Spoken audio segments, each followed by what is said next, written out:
Hey, salut l'équipe. Bon, j'espère que vous allez bien. Aujourd'hui, vidéo un peu particulière. Je voulais faire un petit bilan, petit bilan des 2 mois, de voyage. Donc là, le jour où je tourne cette vidéo, on est le 15 novembre. Donc 15 novembre, ça veut dire que ça fait 2 mois et 5 jours que je suis parti, parce que je suis parti le 10 septembre. Donc voilà, on va faire un petit point sur tout le voyage. Vous allez voir que c'était pas toujours comme prévu.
Donc le bilan, je vais le diviser en 4 points. Donc le premier, ce sera comment je vis le changement de quotidien, notamment au niveau du travail, du rythme, de la routine, etc. Donc le deuxième point, ce sera est-ce que je m'améliore? Donc ça, en fait, je verrai au niveau des skills, au niveau mental, au niveau développement perso, au niveau introspection, etc. Est-ce que je sens une amélioration ou pas? Donc le troisième point, ça touchera le budget. Donc le budget que j'ai prévu versus le budget réel, savoir est-ce que j'ai bien respecté le budget ou pas, à voir. Et je finirai du coup par répondre aux questions que j'ai eues sur Insta. Alors, ça change beaucoup de choses. Ça change beaucoup de choses, je vais pas vous mentir. Parce que voilà, je suis passé quand même d'un train de vie quotidien qui était assez basique. Voilà, c'était 9h, 18h. Déjà, c'est un boulot qui est assez sédentaire. Tu rentres du boulot, tu fais un peu de sport ou pas, ça dépend. Des fois, tu es fatigué, donc tu fais pas de sport. Du coup, ça te fait un train de vie quotidien qui est assez classique et le lendemain, rebelote, tu repars sur la même chose. C'est une routine qui s'était bien installée, que j'avais envie de casser, envie de changer. Et là, pour le coup, c'est chose faite parce que de la routine, j'en ai plus du tout. Et en fait, aujourd'hui, je suis plus dans une situation d'ultra liberté. Donc, je suis passé de l'autre côté parce que voilà, je fais vraiment ce que je veux, quand je veux, où je veux, avec qui je veux, ou tout seul, ou peu importe. Et ça, c'est vrai que c'est quand même très appréciable, franchement, et c'est un gros luxe, surtout nous qui avons connu Covid, confinement, tout ça, là c'est complètement l'opposé et je vous jure que c'est vraiment un luxe qui est très agréable. Voilà, à côté de ça, il y a d'autres choses par contre qui sont un petit peu moins bien forcément que le quotidien. Tout peut pas être tout beau tout rose, notamment au niveau voilà, du confort de vie. Au quotidien, c'est vrai que quand on a son chez-soi, on a notre zone de confort dans laquelle on est bien. On sait qu'on rentre le soir, voilà, tout est carré, on connaît déjà les lieux, etc. Il n'y a pas besoin de se réhabituer. Et ça, c'est vrai que c'est quand même quelque chose d'assez agréable que j'ai pas forcément aujourd'hui, dans le sens où je change quasiment toutes les semaines d'hébergement. Donc forcément, il faut que je me réhabitue. Un nouveau lit, une nouvelle chambre, des nouveaux colocataires, voilà, une nouvelle auberge, une nouvelle cuisine, enfin bref, tout est nouveau, donc il faut se réhabituer à tout. Il y a aussi quelque chose qui change et auquel on pense pas forcément, c'est-à-dire que quand on est en auberge, on est très incité à rencontrer des gens, parce que voilà, il y a des choses qui sont mises en place, etc. Je vais vous expliquer après. Et en fait, typiquement, tu vas rencontrer quelqu'un le lundi, peut-être que lui, le mardi ou le mercredi, il va partir alors que toi, tu restes jusqu'au dimanche. C'est-à-dire que du coup, tu fais des rencontres, mais qui sont vraiment hyper éphémères. C'est des rencontres de quelques jours. Ça change complètement du quotidien que j'avais avant, où pour le coup, c'était complètement l'inverse. Je rencontrais beaucoup moins de monde, mais par contre, j'avais vraiment mes potes qui étaient les mêmes depuis des années et des années, et que je voyais, et voilà. Et donc ça, c'est sûr que ça a complètement changé.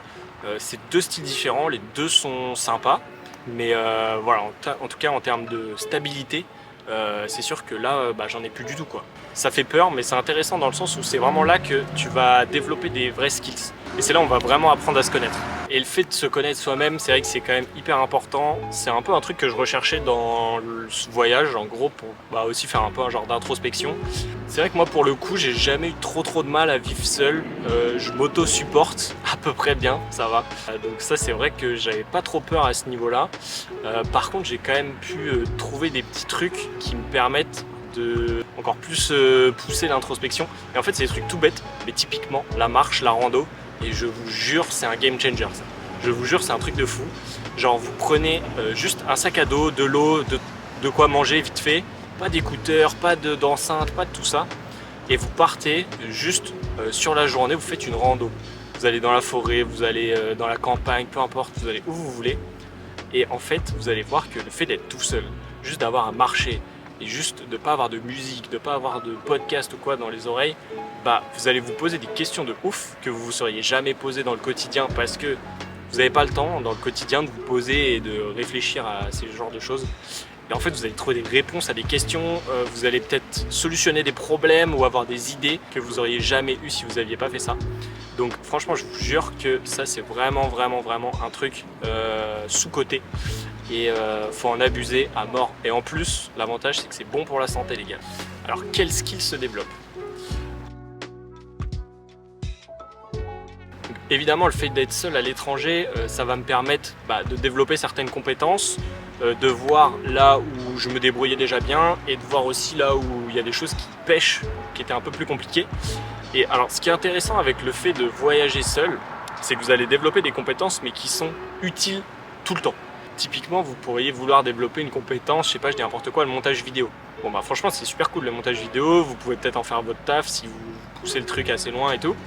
Mais le montage vidéo, au bout d'un moment, ça vous servira pas dans la vie de tous les jours. Genre quand vous allez vous retrouver perdu au fin fond du Cambodge, je suis pas sûr que le montage vidéo il vous serve à grand chose. Donc là vraiment les skills que je développe, c'est des trucs qui sont utiles et qui peuvent des fois me sortir de problématiques. Il y en a une clairement, tout le monde sans doute, c'est l'anglais. En vrai l'anglais, j'avais déjà une base pas trop mal avant de partir.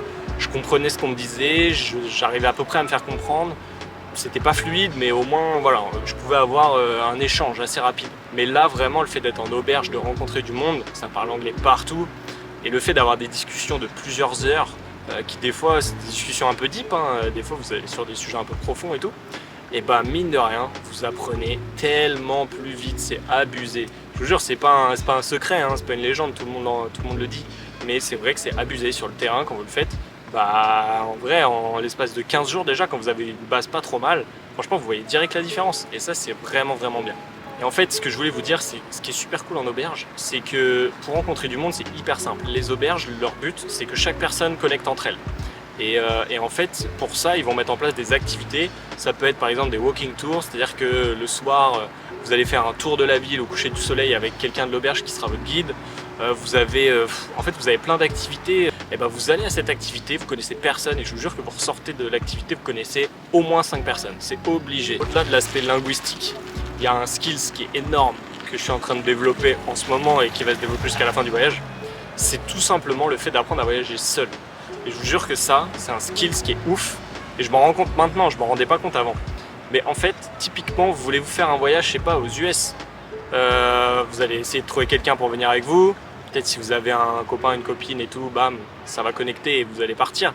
Mais admettons que vous êtes solo. Vous n'allez pas forcément avoir envie de partir solo, à moins que vous l'ayez déjà fait. Mais si vous l'avez jamais fait, vous allez vous dire ah, solo, c'est chelou, je vais me faire chier, je vais pas aller au resto tout seul, je vais pas faire ci, je vais pas faire ça et tout. Le fait de voyager tout seul une fois, et après vous êtes débloqué de tout ça. En fait, vous allez même plus vous poser la question genre, là je sais, je vais rentrer à la fin de mon voyage. Ça se trouve, 3 mois après, je vais poser une semaine de vacances, je vais partir en vacances, je sais pas où, une semaine tout seul. Et juste, je vais kiffer, je vais voyager tout seul. Et en fait, du coup, vous avez une liberté de fou. Et ça, je vous jure que c'est un truc hyper important aujourd'hui. Vous faites ce que vous voulez, vous êtes vraiment le sujet principal de votre vie, entre guillemets, voilà, si je peux être un peu philosophique. Parce que vous attendez personne, vous faites ce que vous voulez quand vous voulez.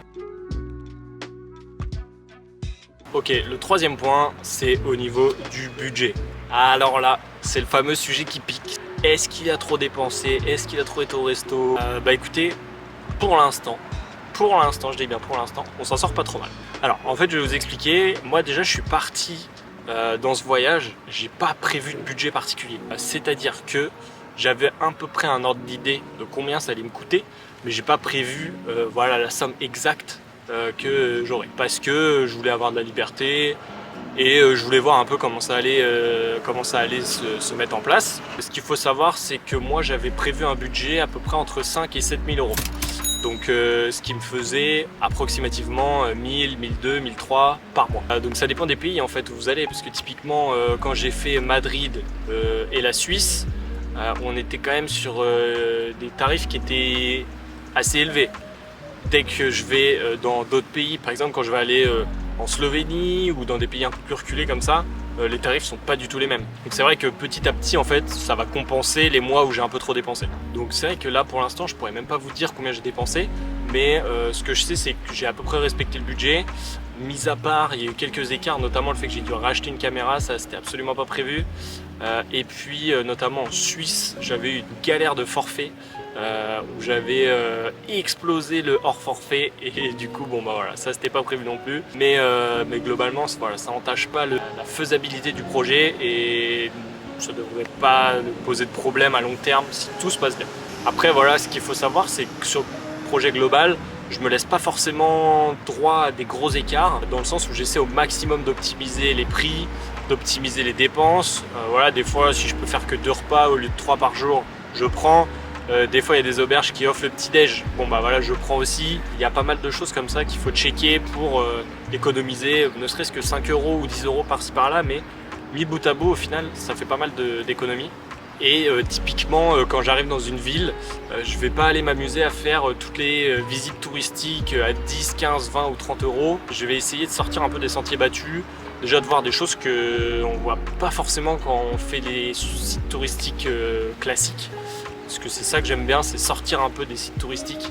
En plus, si ça coûte rien, autant en profiter. Donc voilà, moi c'est un peu comme ça que j'essaie de fonctionner. Première question en fait, c'était les sites et applications que j'utilisais au quotidien dans mon voyage en fait. Je vais vous en donner 3, il y en a 3 que j'utilise assez souvent quand même. La première, celle-ci je l'utilise vraiment tout le temps, ça s'appelle Hostelworld. Ça en fait c'est une application qui recense toutes les auberges de jeunesse dans le monde entier. Et en fait c'est hyper bien fichu parce que vous avez un système de notation, un système d'avis, et du coup chaque personne qui est passée peut mettre un avis, etc. Et il y a un truc qui est hyper bien sur cette application. Quand vous bookez une auberge via cette appli, vous avez ensuite accès à un groupe privé sur lequel vous avez toutes les personnes qui sont dans l'auberge et sur lequel vous avez toutes les personnes qui sont dans la même ville. Par exemple, si c'est quelqu'un qui a réservé une autre auberge mais dans la même ville, et il a aussi accès au groupe. Et par exemple, si le soir vous avez envie d'aller boire un verre, il suffit d'envoyer un message salut tout le monde, qui est dispo pour boire un verre, et ensuite vous allez boire un verre avec quelqu'un. Donc ça franchement c'est super cool. Maintenant il faut faire attention, des fois les prix sont un peu plus élevés sur cette application là. Donc de temps en temps moi je vais voir sur internet et des fois on arrive à trouver des prix un peu plus intéressants. La deuxième application, elle est assez connue quand même, c'est Get Your Guide. Donc ça je l'utilise beaucoup, notamment pour rapidement trouver des sites touristiques intéressants à faire. C'est vrai que des fois les sites touristiques sont payants, donc j'y vais pas forcément. Mais par exemple des fois il y a des sites touristiques gratuits et sur Get Your Guide ils proposent des visites privées. Bon, moi je prends pas la visite privée, mais ça permet de savoir un peu les gros sites touristiques de la ville et de pas perdre de temps à chercher sur internet, etc. Et la troisième application que j'utilise pas mal, c'est Komoot. Donc big up à Nico qui m'a fait découvrir cette application. Komoot c'est top parce que vous arrivez dans une ville et ça va vous donner en fait toutes les randonnées qu'il y a à faire proche ou dans cette ville.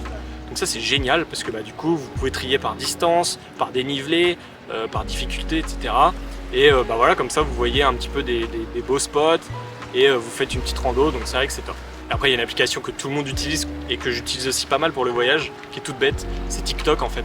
Vous allez taper le nom de la ville dans laquelle vous êtes et vous allez avoir je sais pas combien de TikTok avec toutes les choses à faire dans cette ville. Vous allez trouver des petites pépites, donc franchement c'est vraiment top.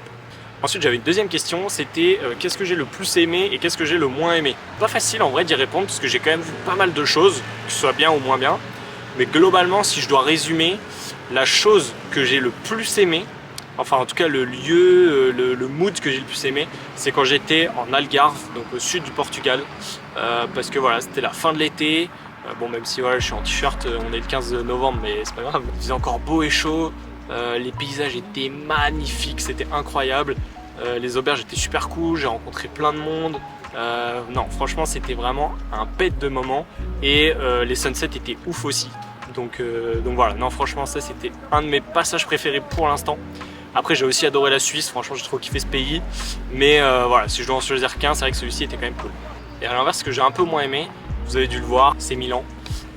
Milan, pour le coup, j'ai pas trop kiffé. La ville, elle m'a pas plu plus que ça. J'ai trouvé que les rues étaient pas propres, taguées, sales. Il y avait des sacs poubelles partout. Voilà, c'est pas l'ambiance qui m'a fait le plus kiffer. Après, voilà, peut-être que je suis pas tombé à un bon moment, je sais pas du tout, mais c'est pas forcément la ville que j'ai le plus kiffé. Après, il y avait une autre question, c'était au niveau de la fatigue. Comment est-ce que je gérais la fatigue au niveau des trajets?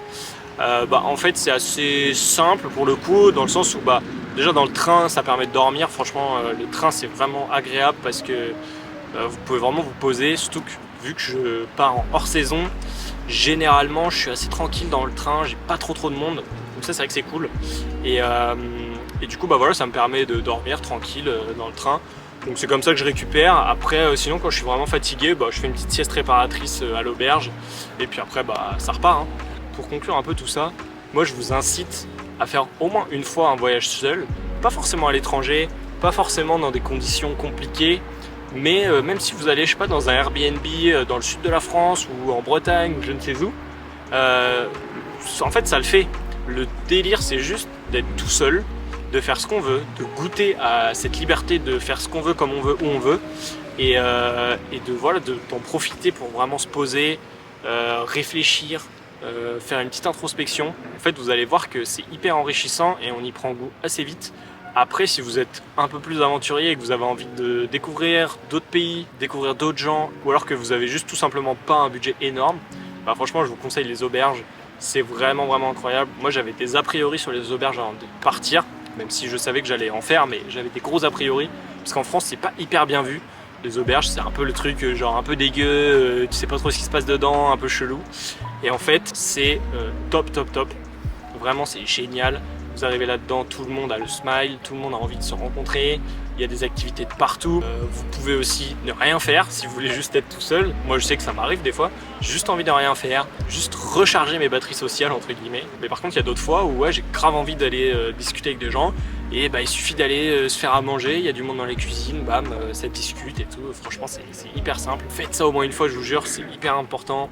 Parce que vous allez pouvoir vous dire, putain, je fais ce que je veux, où je veux, comme je veux. Et ça, c'est un luxe qui est quand même génial, honnêtement. Donc voilà l'équipe. Bon, j'espère que vous avez kiffé cette petite vidéo qui change un peu. Pour le coup, semaine prochaine, je refais une vidéo, un vlog en fait classique. Ce sera à Bari, dans les Pouilles, en Italie. Puis si vous avez kiffé, abonnez-vous les gars, parce qu'il y a d'autres vidéos qui arrivent. Et puis voilà, je vous dis à la semaine prochaine. Gros bisous et ciao l'équipe.